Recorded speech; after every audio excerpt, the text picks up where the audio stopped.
보수가 가야 될 길은 선명합니다. 재건, 배신자를 제거하고요. 대한민국을 번영의 길로 가기 위해서는 생존의 근간인 한미 동맹을 굳건하게 해야 된다. 대한민국을 대한민국답게 만들었던 역대 대통령들을 보라라는 거죠. 보수가 중심이 되어야 된다라는 거. 그러니까 윤심을 중심으로 자유우파의 정통성을 회복하는 것이 우리 보수가 가야 되는 길이다라는 겁니다. 반갑습니다. 김영윤TV입니다. 국제사회에서 대한민국의 위치가 결정되는 가장 중요한 날이 50일 조금 남았습니다. 그런 대선이 아니죠. 이번에는 말이죠. 사회진영 국가로 기어 들어가는, 그러니까 베네수엘라 직행열차를 타느냐 아니면 우리가 트럼프와 자유진영 그 세계에서 함께 번영을 누리느냐에 대한 싸움을 하고 있습니다. 참 답답한 건 말이죠. 국민들이 아직 깨어나지 못했다라는 것입니다. 너무 답답한데요. 여기에 부정선거에 대한 의혹도 깨끗하게 해소가 되지 않은 상황에서 대한민국 국민들의 반은 사실 두려움에 그리고 걱정에 떨고 있습니다. 50일 지난 후에 우리 보수 진영에서 나오는 이 주자가 승리를 거머쥐면 그때 0.73%포인트 차이로 윤석열 대통령이 당선이 되셨을 때처럼 저희는 그냥 세상을 다 얻은 듯한 기쁨을 누릴 수 있지 않을까. 그때까지는 매일매일이 힘들고 참 버팀이 힘들 것 같습니다. 국민의힘 대선 경선 출마를 선언한 나경원 의원이 말이죠. 윤석열 대통령에 대한 탄핵 반대 절대 후회하지 않는다. 그리고 가장 중요한 메시지를 던졌는데요. 도저히 한동훈이랑은 같이 갈 수 없다라면서 날을 세웠습니다. 우리 대통령을 우리 당이 탄핵을 한다라는 역사를 반복해서는 안 된다라고 생각을 하는데, 그런 부분에 있어서 오히려 탄핵을 선동한 건 한동훈이지 않을까, 그런 점에서 봤을 때 도저히 납득이 되지 않는다라고 했습니다. 정확하게 짚어주셨는데요. 자, 이 대통령제 국가인 미국은 한 번도 대통령 탄핵이 없었습니다. 대한민국과 같은 대통령제입니다. 그런데 말이죠, 이 보수 진영의 대통령은 좌파 진영에서 꾸준히 괴롭혀 왔고, 박근혜 전 대통령을 시작으로 2년 6개월 만에 또다시 대한민국의 대통령이 탄핵되는 사태가 발생한 겁니다. 이게 대한민국에 도움이 됩니까? 결코 도움되지 않는다라고 보는데요. 범국가적인 차원에서 생각을 해야 되는데, 이 좌파리 진영은 말이죠. 지네들 빨대 꽂는 정부의 승리만을 바라보는 그런 짧은 시각, 그리고 대가리 안테나 꽂고 지령받는 그런 간첩들이 섞여져 있어서 나라 전체를 보지 않는다라는 말입니다. 미국 평론가들도 이 트럼프 대통령의 관세 정책이 어떻게 바뀔지 몰라서 평론하기 어렵다, 예측이 불가하다, 이렇게 이야기하고 있는 상황에 대한민국의 지도자의 부재가 얼마나 아픈지에 대해서 나경원 의원은 이야기를 한 것 같은데요. 여기에 안철수 의원도 한마디 거뒀습니다. 이 경선 레이스 경쟁 주자로 한동훈이 떠오르고 있는 것 자체에 대한 매우 거북스러움을 표현했고요. 한동훈에 대한 평가가 매우 박하네요. 이재명에게 가장 손쉬운 상대다라고 폄하했습니다. 이게 딱인 것 같은데 오늘 아침에 가장 박수 포인트가 아니었을까라고 생각을 합니다. 한동훈의 출마는 사실상 이재명에게 가장 비싸고 좋은 반짝반짝거리는 큰 선물이 아닐까라고 생각을 했는데, 이 부분에 대해서 안철수 의원이 콕 집어가지고 이야기를 해줬습니다. 한동훈의 총선 참패 그 이후에 똥딱지도 않고 사라졌다가 이 반성과 성찰도 없다가 곧장 대선 주자로 나서려는 무책임함의 극치, 이거는 저는 본인을 좀 버렸다라고 생각을 합니다. 거대한 친중 세력의 꿰매 빠져서 이재명의 대통령 만들기에 숟가락 얹은 것이 아닐까, 아니면 도움을 받는 가장 예쁜 개가 아닐까, 이런 생각까지도 해보는데요. 보수의 길에 왜 배신자를 품어야 하는지 모르겠습니다. 반 이재명 연대를 이야기를 하면서 5% 영에 수렴하는 그 조그만 그 조직을 가지고 연대론을 이야기를 하고 있는데 이게 보수의 한계다라는 것을 저는 이번 영상에서 이야기해 드리고 싶습니다. 자, 윤석열 대통령 파면 이후에 말이죠. 보수 진영이 역사상 가장 치열한 선택의 기로에 섰습니다. 아가리로 들어가느냐, 어디 아가리? 중국, 쉐쉐, 북한의 아가리로 들어가느냐, 뭐 러시아 이쪽 진영들 있잖아요. 보고만 있어도 답답한 진영, 요 사회주의 국가로 들어가느냐, 자유진영으로 함께 손잡고 번영의 길로 가느냐, 이 기로에 섰다라는 겁니다. 제발 대한민국 국민들 정말 좀 깨어나시기 바랍니다. 탄핵이라는 비극을 겪었고요. 우리는 다시 한번 누가 진짜 보수를 대표할 수 있는 사람인가에 대한 질문 앞에 서 있습니다.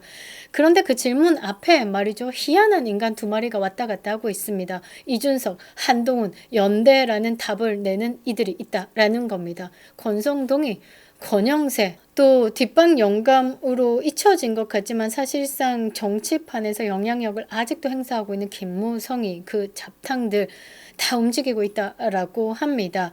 심지어 반 이재명이라는 연대라는 미명 아래 한동훈이 대권 주자로 나서야 한다는 주장이 고개를 들고 있습니다. 그런데 묻고 또 물어야 하는 거고 우리는 결론을 내려야 하는 겁니다. 이재명을 꺾기 위해서 이재명이 원하는 인물을 내세워야 하는 게 전략입니까? 배신자를 품은 보수에게 다시 미래가 있다라고 생각을 하십니까? 정말 좀 길게 봤으면 좋겠습니다. 한동훈은 말이죠. 윤석열 대통령의 탄핵의 1등 공신입니다. 그리고 탄핵 국면에서 입 쳐닫고 숨어 있었습니다. 스타벅스 짤이나 올리면서 말이죠. 그리고 윤심을 부정하고 있습니다. 윤석열의 이름으로 혼자가 빛났던 한동훈이 말이죠. 윤석열을 지우고 있다라는 겁니다. 결국 이준석과 손을 잡겠다라고 밝힌 게 한동훈이죠. 한동훈의 직접적인 입은 아니었지만 한 측관들은 한동훈이 나오기 전부터 이준석과의 연대를 이야기하고 자빠졌습니다. 그러니까 이 한동훈의 출마는요, 보수의 재건 아닙니다. 이재명에게 대통령 자리를 선물하려는 것과 다르지 않다라는 겁니다. 그래서 저는요, 이 배신자를 품어서는 안 되는 이유에 대해서 오늘 영상 시작하겠습니다. 구독과 좋아요 버튼 꼭 눌러주시고요. 끝까지 시청 부탁드리겠습니다. 큰 힘이 되고 있습니다. 자, 이기기 위해서는 다 끌어앉아 연대론의 함정에 대해서 좀 봐야 됩니다. 이기는 편, 우리 편. 그래서 온갖 쓰레기들 다 모아 놓으면 그게 쓰레기 판이지 이게 정상적인 판이 되냐고 다시 물어야 될 것 같은데요. 탄핵 이후에 조기 대선이 치러지는 지금입니다. 국민의힘 일각에서 말이죠. 외연 확장을 위해서 이준석도 한동훈도 포용해야 한다라는 주장이 고개를 들고 있습니다. 다 자기 지분 챙기고 있는 거죠. 국민들 삶을 돌아보고 있다라고 생각하지 절대 않습니다. 그리고 저는 말이죠. 그 무겁고 그 무섭고 음침한 그 정치판의 움직임을 짧게나마 봤는데 말이죠. 굉장히 구역질납니다. 정말 그 중에 10명이라도 나라가 우선이다. 애국자만 있었어도 말이죠. 대한민국 보수는 이렇게 되지 않습니다. 대한민국 보수의 뭐 정당이다라는 그 국민의힘에서 말이죠. 우선순위를 자신의 금배지 유지, 권력의 유지, 어떤 권력의 똥꼬에 줄 서냐 그 부분만 찾고 있기 때문에 저당이 족꼬라지가 된 겁니다. 너무너무 한심해서 지금 그 농도는 더욱 진해지고 그 부패는 더욱더 고약해지고 있는 것 같습니다. 자, 이들이 말하는 연대론 명분은 말이죠. 이기기 위해서 분열을 막아야 한다라고 합니다. 중도와 2030을 흡수해야 한다라는 논리인데요. 자, 중도를 대표하는 한동훈 웃기고 자빠졌죠. 2030을 흡수해야 한다라면서 이준석을 거론한다? 웃기고 자빠졌죠. 2030을 대변한다라는 게 한동훈, 이준석이라고 이야기하는 건 좌파 언론들이 만든 프레임입니다. 지금 이 윤석열 대통령의 복귀를 간절히 원하고 공정과 상식 그리고 자유를 지켜달라라고 윤 어게인을 외치는 2030들에게 마이크를 대십시오. 한동훈, 이준석 이야기하는 순간 그들은 보수가 아니다라고 이야기를 합니다. 윤석열 대통령 탄핵에 가장 앞장섰던 내부 총질자다라는 말이죠. 제발 이 좌파들의 프레임에 놀지 않았으면 좋겠습니다. 중도와 2030을 대변한다? 그 논리 좀 집어치우라는 말이죠.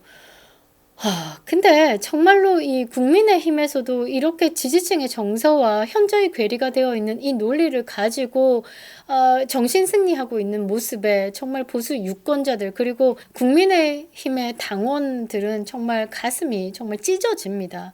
비빔밥 맛있게 비벼 먹고 있는데 이것저것 섞어서 모양 딱 예쁘게 하는데 비빔밥이네 하면서 똥가루 뿌리는 거랑 다를 거 없습니다. 거친 표현인 것 같지만요. 정체성 훼손에 대한 분노입니다. 가짜 보수에 대한 극도의 경계심을 담은 이야기다라는 말입니다. 정치는요, 이것저것 붙어 사는 동거 아닙니다. 정치는 가치의 연대입니다. 그만큼 가치를 둬야 된다라는 거죠. 배신자와 거래를 하는 게 결코 정치는 아니다라고 말씀드리고 싶습니다. 자, 윤심이 없는 자, 이준석과 손을 잡는다. 이 두 마리가 보수 진영에 있다라는 것 자체가 지금 보수 유권자들은 구역질이 날 만큼 거북스럽다라는 겁니다. 한동훈은 말이죠. 윤석열 정부의 핵심이었습니다. 그런데 윤석열 대통령을 거부하는 자로 윤심을 지우는데 앞장서 있죠. 당대표 시절에 여러분들 당원 게이트도 생각하실 겁니다. 겉으로는 젠틀한 척 하면서 뒷똥꾸녕으로는 별 지랄스러운 짓을 다 했었죠. 패배 책임도 묻지 않았습니다. 4.10 총선 역대 참패였습니다. 각 지방을 돌아다니면서 유권자들에게 그 정책 지도자로서 유권자들의 선택을 받겠다라는 후보들을 빛내는 게 아니라 본인이 빛나기 위한 셀카 짓거리를 하고 있었죠. 이 부분에 대해서 홍준표 대구시장이 굉장히 비판을 했었는데요. 저는 이게 한동훈의 대권 행보 돌입이다라고 이야기를 했었습니다. 지금도 한동훈이 이런 말을 하죠. 윤심은 없다. 윤석열이라는 이름으로 평검사에서 검사장, 고검장 이런 거 없이 그냥 다이렉트로 수직 상승했죠. 그런데 그런 것에 대해서 감사함도 없고 윤석열 대통령을 지우고 등에 칼을 꽂았습니다. 그래서 한동훈을 보고 살모사, 저는 탈모사다라고 이야기를 하는데요. 이 배신의 이력을 그냥 윤심을 지우고 자기는 정당했다라고 합리화시키고 또 한 측관들은 뭐라고 하냐면요. 진짜 윤석열 정신을 지키는 것은 한동훈이다라고 이야기를 하고 있습니다. 어떤 뜻으로 한동훈의 정신이냐라고 물어보니까요. 그 사회자의 말에 이런 답을 합니다. 윤석열 대통령께서 검찰총장 시절에 나는 사람에게 충성하지 않는다. 이게 윤석열 정신이다. 그걸 한동훈이 지키고 있다라고 합니다. 그냥 그렇습니다. 이준석과 함께 가겠다라고 말하는 선언과 다름이 없다라고 생각을 하는데요. 자, 이준석이 어떤 놈입니까? 박근혜 대통령 탄핵부터 윤석열 정부의 퇴진 운동까지 주도해온 보수 파괴의 선봉장이었습니다. 이런 인물을 대선에서 다시 끌어안아야 된다? 그건 연대가 아니라 자폭입니다. 그 결과 가장 웃을 놈이 누구냐? 저기 찢어발기고 있는 이재명이다 라는 거죠. 배신자를 품는 순간 말이죠. 우리는 또 질 수밖에 없습니다. 필패입니다. 필패. 정치는 결국 신뢰의 싸움이죠. 보수의 승리는 숫자 아닙니다. 정신과 서사와 그리고 국민의 믿음으로 이루어지는 것이죠. 한동훈은 그 서사 밖으로 벗어났고요. 이준석과 손을 잡는 순간 다시 돌아올 수 없는 강을 건넌 겁니다. 에라이 퇴퇴퇴 보수는 아니다 라고 선을 그었죠. 윤석열 대통령 탄핵 이후에 보수가 가야 될 길은 선명합니다. 재건, 회복해야 되는 겁니다. 배신자를 제거하고요. 대한민국을 번영의 길로 가기 위해서는 생존의 근간인 한미동맹을 굳건하게 해야 된다라는 것이고 대한민국을 대한민국답게 만들었던 역대 대통령들을 보라라는 거죠. 역사를 다시 세워야 하는 겁니다. 그렇게 역사의식부터 잘못된 공교육부터 바로 잡으려고 하면요. 보수가 중심이 되어야 된다라는 거. 그러니까 윤심을 중심으로 자유우파의 정통성을 회복하는 것이 우리 보수가 가야 되는 길이다라는 겁니다. 그 길이 멀고 험하더라도 말이죠. 정체성을 지키는 자만이 보수의 승리도 국가의 미래도 이야기할 자격이 있다라는 거죠. 자격 없는 자들은 과감하게 버려야 하는 겁니다. 제발 정신 차리기 바랍니다. 정치는 말이죠. 흥정이 아닌 겁니다. 정치는 가치의 연대다라는 겁니다. 다행스러운 건 말이죠. 대한민국의 2030이 깨어나서 윤 어게인을 외친다라는 말입니다. 너무 감사한데요. 이럴수록 더욱 그리운 이름이 있죠. 그립다 윤석열. 김영인 TV였습니다.